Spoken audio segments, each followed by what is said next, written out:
이렇게 저에 대해서 좀 잠깐만 이제 소개를 드리고 오늘의 아침 그 메시지를 좀 보기로 하겠습니다.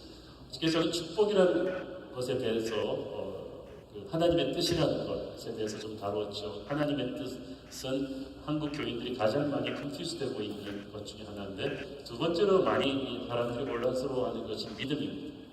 믿음이란 무엇입니까? 교회 와서 불신자들이 제일 먼저 듣는 단어는 할렐루야 아멘이고, 두 번째는 미션입니다. 쌍슛을 넣어서 미션입니다. 그런데 과연 무엇을 어떻게 믿는다는 것인가? 진짜 성경적인 믿음에 대해서 우리가 좀 정리할 필요가 있습니다. 성경적인 믿음이 아닌 것이 무엇입니까? 나를 믿는 것은 믿음이 아닙니다. 나는 뭐든지 할 수 있다. 나는 문제없다. 노력하면 안 되는 일 없다. 많은 사람들이 이 믿음을 크리스천의 믿음이라고 혼동합니다. 이런 맹목적인 긍정적 사고방식 위험합니다. 대개 자수성가하신 분들 이런 긍정적인 사고방식을 많이 믿습니다. 근데 세상의 대부분의 문제들은 이렇게 자기 한계를 모르고 날뛴 사람들이 만드는 것입니다. 아무리 노력해도 안 되는 거 분명히 있습니다. 여러분, 골프가 노력한다고 되던가요? 어느 시점에 가면 안 돼요. 노래가 여러분이 노력한다고 음치가 됩니까? 안 돼요.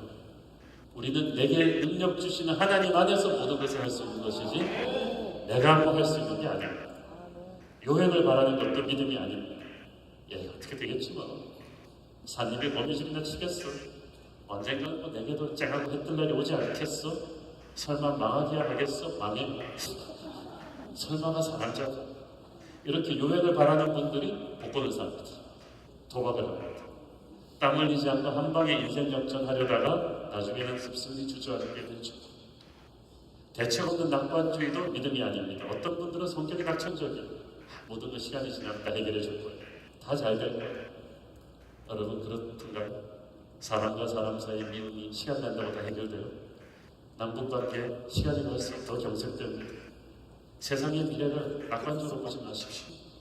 공중권세자도 사탄이 악하고 사납기 때문에 우리를 기다리고 있는 것은 환난과 핍박과 난리의 소문이라고 성경은 말합니다. 미래에 대해서 이상한 핑크빛 낙관주의를 갖지 마십시오. 그것은 믿음이 아닙니다. 그럼 성경이 말하는 믿음은 무엇인가? 성경이 말하는 믿음 중에서 크게 두 개가 있는데, 첫째는 구원으로 가는 구원의 열쇠가 되는 믿음이고, 둘째는 구원을 받은 자가 이제 엑서사이즈 해야 되는 누리는 믿음입니다. 첫 번째, 구원을 받기 위한 믿음이 있습니다. 나는 부활이요 생명이니 나를 믿는 자는 죽어도 살겠고 살아서 나를 믿는 자는 영원히 죽지 않을 것이다. 영원한 생명을 가기 위해서는요, 은혜로 주시지만 중요한 그걸 내가 믿어야 한다. 나는 교회 나가니까 천국 갈 거야 라고 믿는다고 구원받는 게 아닙니다. 그 사람은 착하게 살았으니까 좋은 데 갔을 거야. 아니, 장로님도 그렇게 말씀하세요. 불신자 장례식이라서 그 사람은 착한 일 많이 했으니까 좋은 데 갈 거야. 어떤 분은 얘기합니다. 우리 와이프가 교회를 열심히 나갔으니까 나는 와이프 등에만 엎혀서 천국 들어간다. 천국 문 앞까지는 가시겠죠. 천국 문 앞에서 내리라고 그러고 그 다음부터는 원투원 게임. 믿음은 예수님의 십자가 죽음으로써 나의 죄값을 대신 치르셨다는 것을 믿고 내가 인정을 해야 돼. 선포해야 돼. 결단을 해야 돼. 그리고 내 인생의 주인이 내가 아닌 예수님이 될 것이라고 결단하고 선포하는 것입니다. 이것이 구원받는 믿음인데 이거 쉽게 생기지가 않아요. 이 믿음은 어떻게 생깁니까? 들음으로부터 생깁니다. 로마서 10장 17절 시작. 그러므로 믿음은 들음에서 나며 들음은 그리스도의 말씀에서 말미암았느냐. 사람이 하나님의 말씀을 듣지 않으면 결코 믿음이 생길 수 없습니다. 그래서 교회에는 복음이 계속 나와야 되는 거예요. 저는 목사님들 설교 세미나에서 반드시 얘기합니다만은 설교는 유창한 윤리 시간이 아닙니다. 어떤 본문을 붙잡든지 간에 예수님의 십자가 복음으로 이렇게 들어가야 해요. 근데 목사님들의 설교에 요즘 너무나 예수님의 십자가 복음이 너무 많이 빠져 있어요. 근데 항상 1년 사시사철 그 교회 강단에는 사람들이 불신자가 믿음이 생길 수 있는 복음의 씨앗이 들어가야 합니다.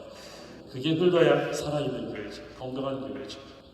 교회를 오래 다녔는데도, 그래서 집사도 받고 그러는데도 영적인 느낌이 이상한 분이 있어요.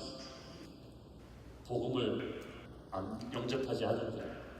그런데 서로 물어보기 민망하니까 넘어가는데요. 이거를 목사님들이 각계 전투로 확신해 주죠. 저분이 20년이나 교회 다녔는데 아니에요. 교회를 다녔다고 복음을 믿는 것이 아니더라고요.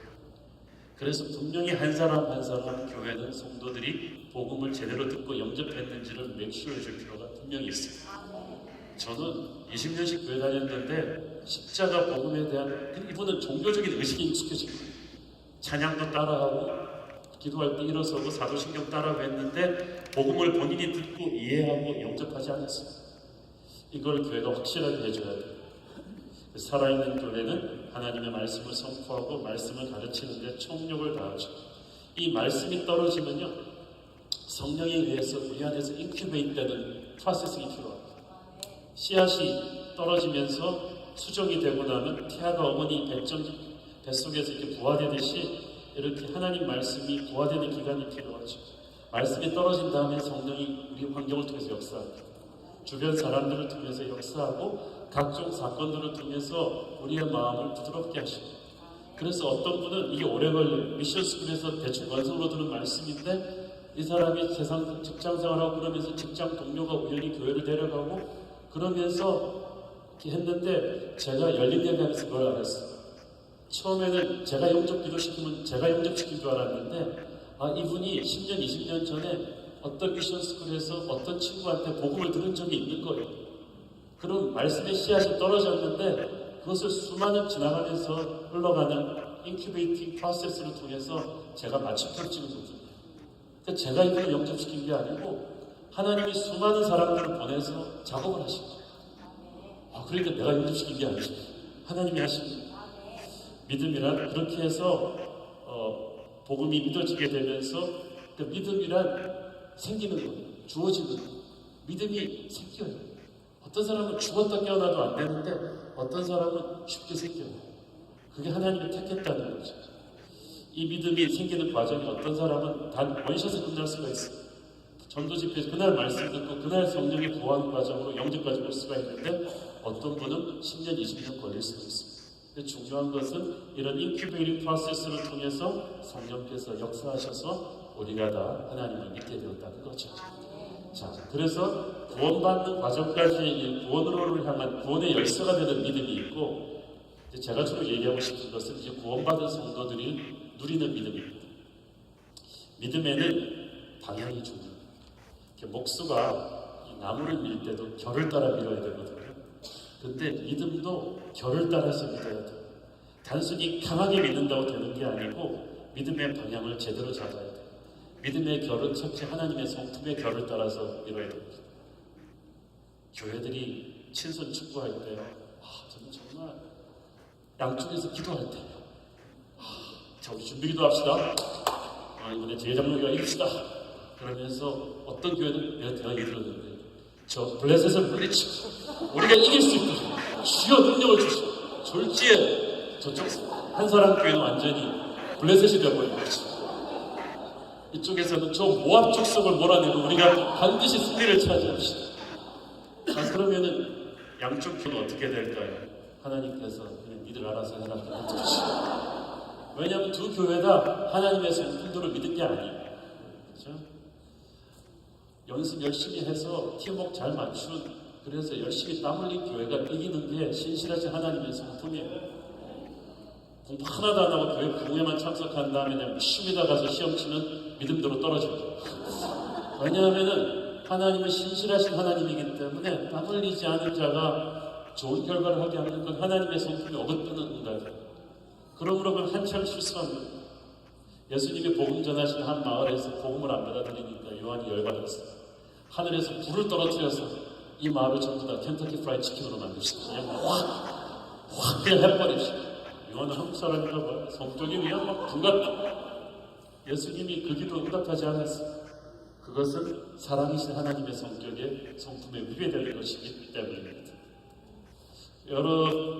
하나님이 거룩이시기 때문에 우리가 욕심을 가지고 기도하면 들어주시지 않아요. 하나님이 사랑이시기 때문에 우리가 남을 비판하고 해꾸지 않은 기도하면 들어주시지 않아요. 그래서 하나님의 성품에 위반되는 믿음은 그건 잘못된 믿음입니다. 하나님의 성품에 위배되지 않게 믿어야만 합니다. 그래서 하나님에게 내 편이 되어달라고 하기 전에 내가 하나님 편에 서 있는가를 분명히 알아야 돼요. 둘째, 우리가 하나님을 믿는다고 할 때 우리는 하나님의 말씀대로 믿어야 합니다. 말씀의 결을 따라야 합니다. 그래서 말씀 충만하지 않으면 건강한 믿음이 생기기가 힘들어요. 어저께 제가 요한복음 15장 말씀해 드렸잖아요. 많은 사람들이 무엇이든지 구하라 그러면 이루리라. 그것만 붙잡는데 그 앞에 구절, 만일 내 말이 너희 안에 거하고 네가 내 안에 거하면 무엇이든지 원하는 대로 구하라. 한국 사람들은 그 성서표구사에서 가장 잘 팔리는 건 이겁니다. 네 시작은 미약하였으나 내 나중은 이 창대하리라. 근데 그게 어떤 컨텍스트에서 나온 건지 아시죠? 욥에게 가서 세 친구들이 주책 없이 공고한 욥을 향해서 자기들이 의롭게 막 설교하는 그 본문에서 나온 거예요. 나중에 그 세 친구는 하나님한테 직사게 야단맞았어요. 그 세 친구의 설교 중에 하나가 네 시작은 미약하였으나 네 나중은 심히 창대하리라. 근데 우리는 그거 딱 빼가지고 저 어디서 불렀냐면 어떤 그 영화를 만든 그 영화를 오프닝하면서 기도 부탁하는데 제가 알기로 그 영화는 굉장히 음란하고 폭력적인 장면이 많은 영화였어요. 근데 네 시작은 미약하였으나 네 나중은 심히 창대하리라. 이건 아니죠. 말씀의 결을 따라가야 돼. 그래서 믿음의 사람은 말씀 충만해야 돼. 그냥 무턱대고 믿습니다라는 것이 아니라 구체적으로 하나님의 말씀이 내 삶에 어떻게 이루어지는가를 인식하고 살아야 돼. 그래서 인간적으로 할 수 있는 최대한의 준비와 노력을 하지만 마지막에는 말씀을 붙잡고 발걸음을 떼야 합니다. 하나님이 말씀으로 약속하신 것은 어려움이 있어도 믿고 나가면 하나님이 주십니다. 그러나 하나님이 말씀으로 약속하지 않은 것을 내 자신감으로 나가서 건드리면 백전적이다. 그리고 나서 괜히 혼자 시험 듭니다. 하나님 어떻게 나한테 이럴 수 있지? 그러나 여러분 스스로에게 물어보십시오. 대부분의 여러분이 사고친 거는 약속의 말씀이 없는데 밀어붙이죠. 그것을 내 힘으로 책임져야 되고 결과를 나 혼자 거두어야 되는 거예요. 말씀의 결을 따라서 하나님의 성품을 따라서 믿어야 한다. 믿음에는 큰 믿음과 작은 믿음이 있습니다. 예수님이 직접 말씀하셨어요. 큰 믿음과 작은 믿음이 있다. 그리고 예수님이 큰 믿음이라고 칭찬한 사람은 우리가 생각하는 그 교회 오래 다닌 훈련받은 사람들이 아니에요. 예수님이 작은 믿음이라고 한 사람도 의외로 우리가 생각하는 그런 사람이 아니에요. 누가복음 7장 6절 8절 누가복음 7장 시작. 예수께서 함께 가실새 이에 그 집이 멀지 아니하여 백부장이 벗들을 보내어 이르되 주여 수고하시지 마옵소서. 내 집에 들어오심을 나는 감당하지 못하겠나이다. 그러므로 내가 주께 나아가기도 감당하지 못할 줄을 알았나이다. 말씀만 하사 내 아이를 낳게 하소서. 나도 남의 수하에 든 사람이요 내 아래에도 강사가 있으니 이더러 가라 하면 가고 저더러 오라 하면 오고 내 정도로 이것을 하라 하면 하나이다. 이 말씀을 듣고 예수님께서 큰 믿음을 가진 자를 이스라엘에서 이런 큰 믿음을 가진 자를 본 적이 없다. 이 칭찬을 받은 사람은 로마 백부장이에요. 성경 공부한 사람도 아니고 계례주 취급을 받던 이방인이었어요. 그럼 예수님이 작은 믿음을 가졌다고 야단받은 사람은 누구냐? 베드로죠. 믿음이 적은 자여 어찌하여 의심하여. 제자훈련 3년 굉장히 만능한 수제자 베드로한테는 믿음이 적은 자라고 하시고 교회 발끝도 안 들인 이방인한테는 믿음이 큰 자인 거예요. 여기서 우리는 무엇을 보죠? 행복은 성적순이 아니듯이 하나님이 보시는 믿음은요 교회 짬밥수가 아니다. 우리는 교회 10년, 20년 되면은 이렇게 막 장로 집사님이고 우리가 착각을 해요. 내가 교회를 오래 다녔으니까 신학교 나왔을 때 내 믿음이 크겠지. 그런데 그렇지 않아요. 의외로 우리는 종교적으로 익숙해졌을 뿐 믿음의 세계에서 그렇게 크지가 않다는 거예요. 저는 요즘 뼈저리게 느끼는 게 있습니다. 영성이란 지금 현재의 실력이에요. 지금 현재의 실력.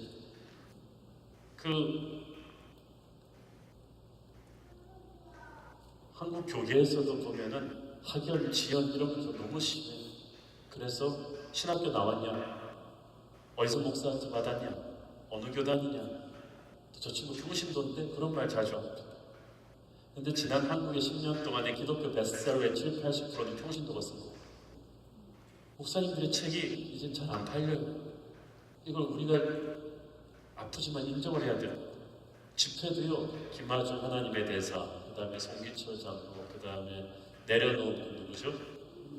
이용규, 전혀 우리가 문봉주도 성경 가르고, 그리고 어성경이 읽어지는 이해실 사모, 대부분이 평신도가 쓴 거예요.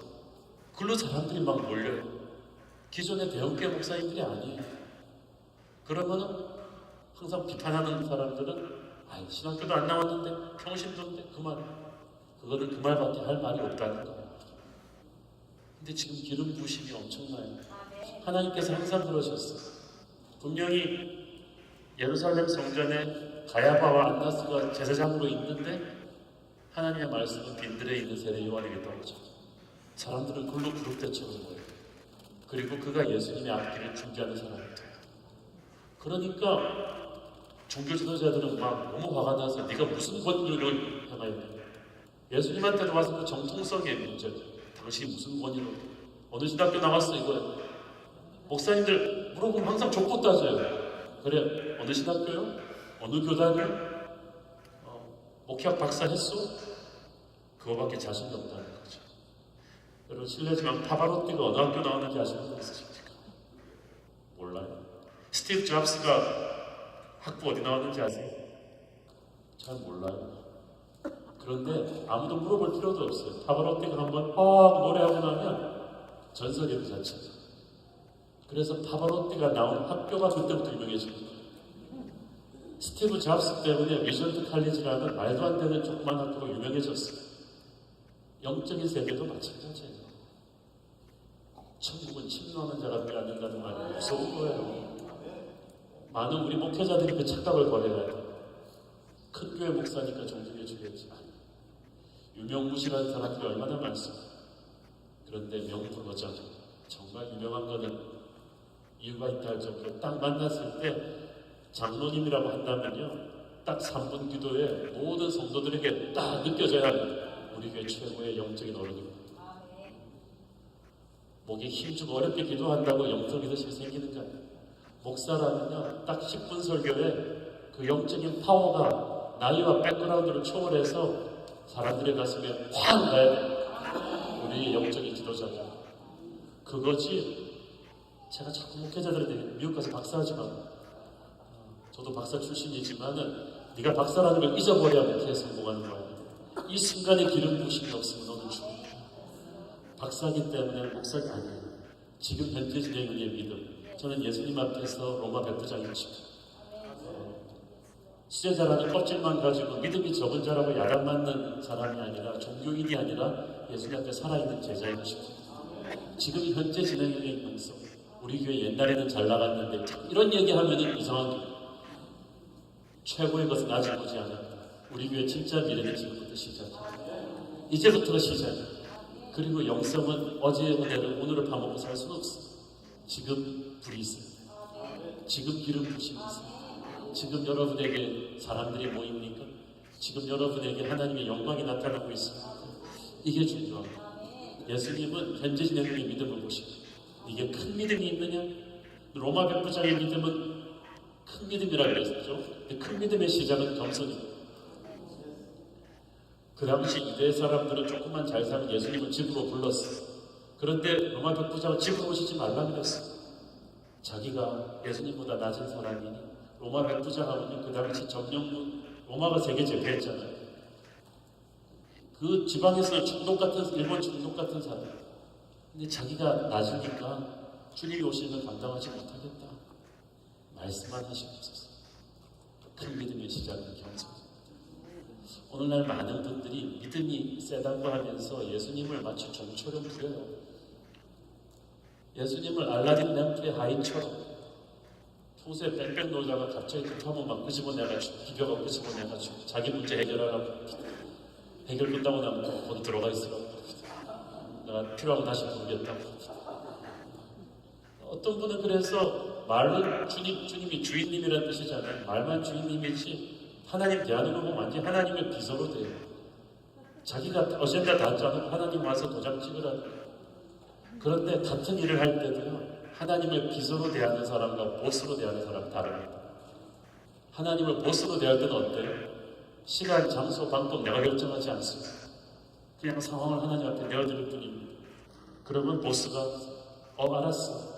그럼 이렇게 해. 내가 돈 이렇게 주고 내가 사람 이렇게 대줄 테니까 이렇게 해봐. 이게 제대로 된 하나님과 우리의 관계인데 우리는 하나님의 비서예요. 하나님, 제가 바쁜데 하나님 만나드렸으니까 조금만 간단하게 해결하겠습니다. 이렇게 해주시고 다음 주까지 해주세요. 어떤 사람은 협박도 해요. 다음 주까지 안 해주면 금식할 거예요. 내가 주일학교에 얼마나 봉사했는지 기억하세요. 이거는 누가 중이고 누가 중인지 모르겠어요. 근데 큰 믿음은 위치선전이에요. 자기가 종의 자리로 내려오는 겸손. 완전히 겸손한 이 백부장의 자세.